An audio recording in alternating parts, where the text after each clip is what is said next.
Hey, so I want to say a few more things about John chapter 9, verses 1 through 41, which is the assigned gospel reading this past Sunday. And I don't want to waste your time with the whole setup because maybe you watched my 10-minute deep dive already, which I posted yesterday. If you're interested in this topic or you want to know my perspective on it, it's a perspective of reading the sort of taking the Christian text through a Jewish lens. And I myself am a secular humanist. So that's just the quick setup.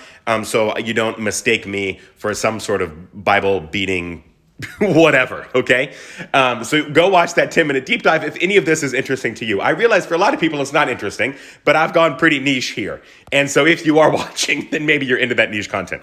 All right, so in that 10-minute video, I talked about how this whole scene that happens in John chapter 9, 1 through 41 is all a constructed narrative that relies on the rhetoricians, the narrators, the authors' familiarity with the Hebrew text, with some pretty smart theological aims in mind, smart and clever, not meaning that we should necessarily follow the reading of that text, but that it is well composed and well constructed to achieve a certain rhetorical aim.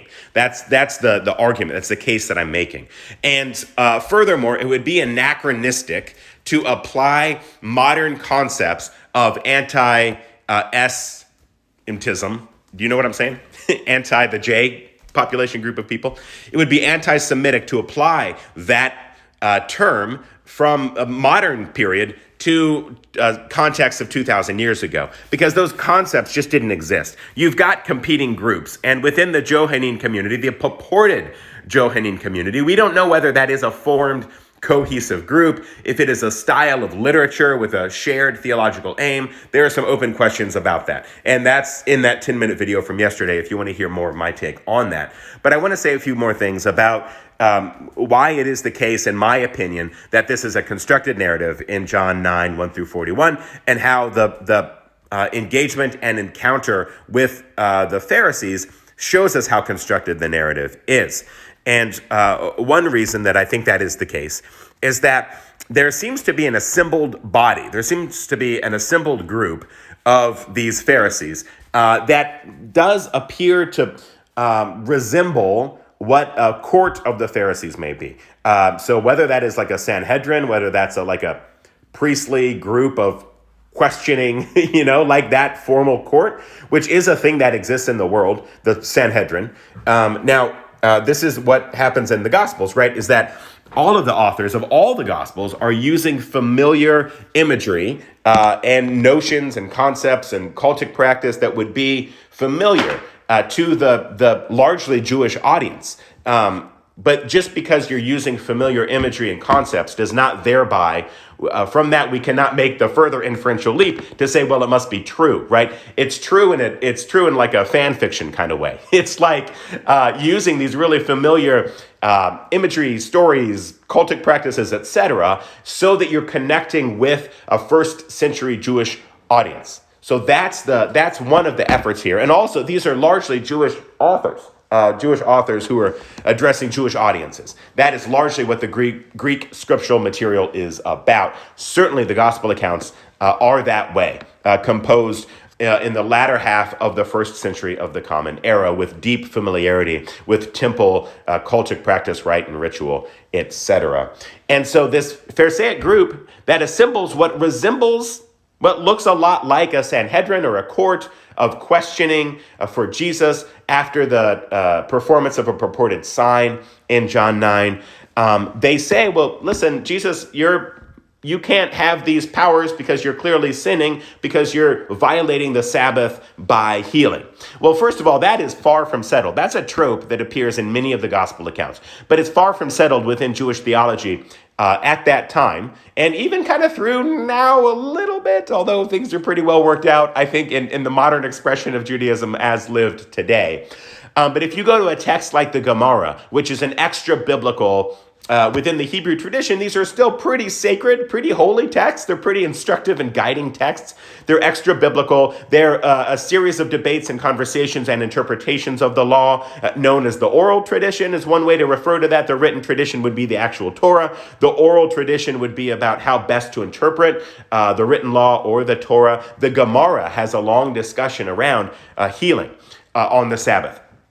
It seems to be the case that by and large, consensus is that you can't do it for animals, but doing it for people is okay. And it is the case that in an instance of life saving, absolutely, you can perform whatever you need to do. But in other, if you're not curing illnesses or providing life-saving care, then maybe it is violated. So one thing to say is that it's far from settled whether healing on the Sabbath would be permitted or not.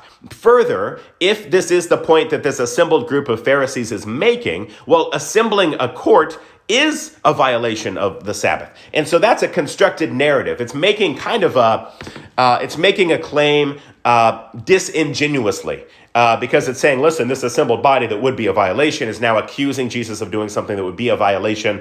And so that feels pretty constructed to me. Very unlikely that there would be a gathering, an assembly of the Sanhedrin on the Sabbath day.